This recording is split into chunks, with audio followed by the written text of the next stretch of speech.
As most of you probably know by now, I am Dwane Thomas, and I teach Lingua Latina by Hans Orberg online every year, or I have been at least for the last 5 or 6 years, and plan on doing so into the future.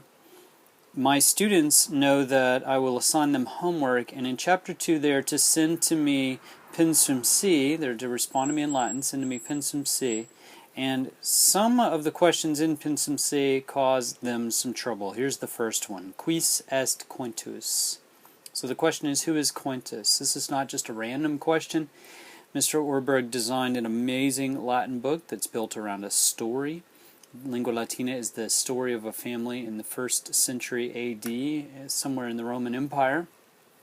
And Quintus is one of the characters in the book. His parents are Julius and Aemilia, and this is where the trouble begins. So my students will respond by saying to me, Quintus est filius Julii et Aemiliae. And typically what they'll put is Quintus est filius Julius and Quintus est filius Aemilia. The problem with this is that Julius and Aemilia here are in the nominative case, and you have to put this in the genitive case. What you're really saying is Quintus is the son of Julius, and Quintus is the son of Aemilia. The problem is that the Romans don't have the word of, so we have to eliminate that. Okay, well now what do we do? If they don't have the word of, can we use an apostrophe and say Quintus is Julius's son and Aemilia's son? Nope, that's not an option either, because the Romans didn't have that kind of punctuation. So what they would do, what the Romans would do, or what Latin does, is change the spelling of a word. This is called inflection. When they change the spelling, it changes the meaning. So to say Quintus is the son of Julius and Aemilia, you actually put both of them into something called the genitive case, and this is what Chapter 2 is all about. Well, grammatically, it's more about getting to know the family, but grammatically it's all about the genitive case. In the genitive case, to say of Julius, Julius's name is going to change to Julii. So the US goes away, which would make a lot of terrorists happy around the world. And it is replaced with an I. So Quintus est filius Julii. And then Aemilia, which ends with an A, to say of Aemilia, we change her name simply by adding an E. Oops. We change her name by adding an E. So now we have Quintus est filius Julii and Quintus est filius Aemiliae. As another just quick example, if we wanted to say of Quintus, we would change his name from Quintus. I'm going to do it down here because I don't want to mess up the sentence there.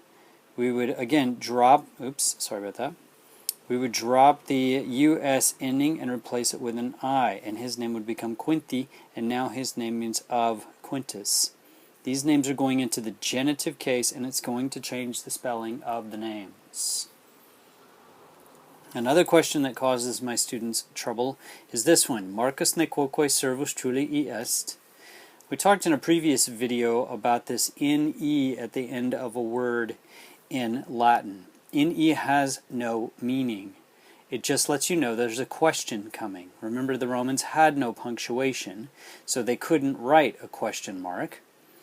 They had to use other indicators, and one of the other indicators they used was this NE at the end of the first word in the sentence. So all the question is asking, all Mr. Orberg is asking is Marcus, another character in the book, is he a slave of Julius? If you don't know the book, you're thinking, well, maybe he is.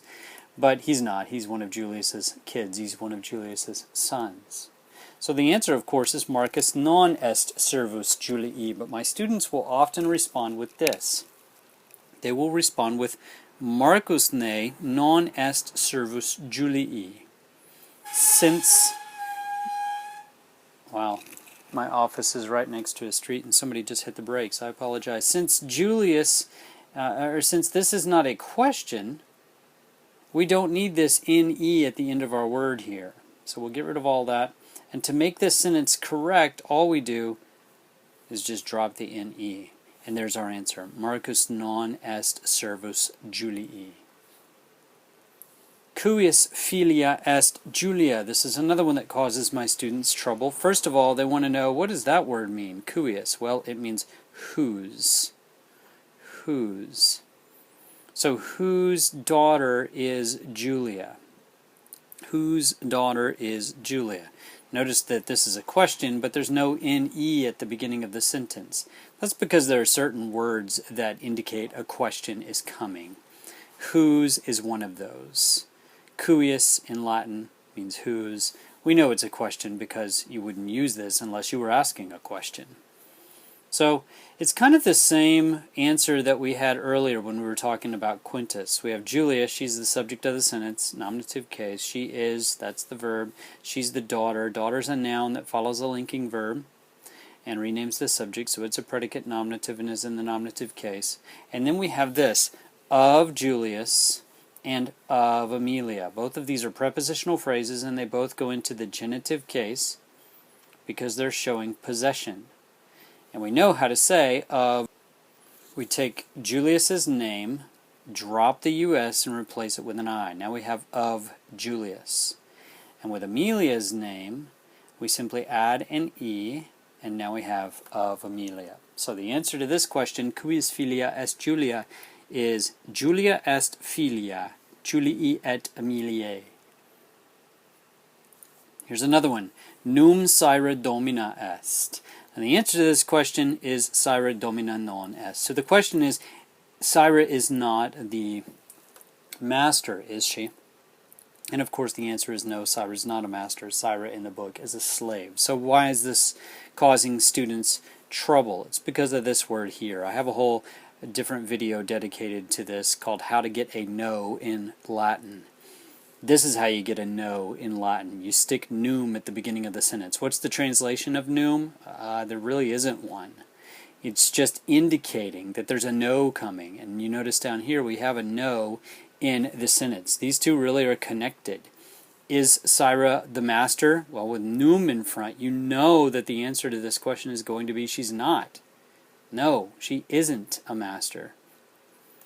And then down here we have Saira domina non est. She's not a master. This num here is just a negative indicator. There is a no coming.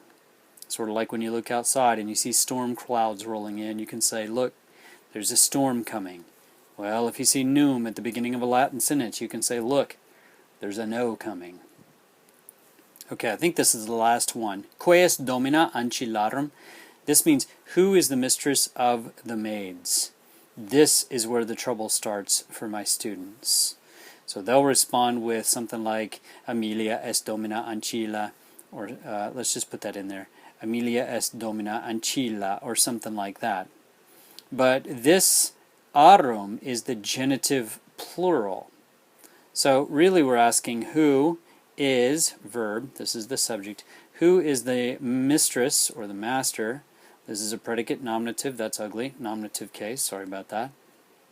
And then we have of the maids, that's a genitive plural, that's the genitive plural ending.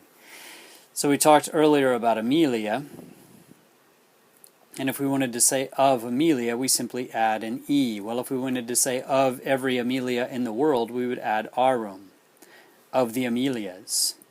Well, it's the same thing here. Who is the mistress of the maids? In the book, Julius and Amelia have 100 slaves. 100 slaves and maids. That's a lot of servants. Well, to ask about all of them, you would obviously need a plural noun, a plural genitive noun. And you would want to say of, but you can't because the Romans don't have the word of, so you have to use the genitive. So the answer to this question is Amelia est domina ancillarum. If she had one maid as her servant, then it would be ancille, because that's singular. But this one here, this is plural. She's got a lot of maids. So she is the domina ancillarum. Ancillarum means of the maids. Okay, so that's it. If you want to see more videos like this, if you're interested in learning Latin, if you want to even find out about my online classes, it's all available over at dwanethomas.com. And naturally, you can subscribe below to get all of my free videos that I upload on YouTube.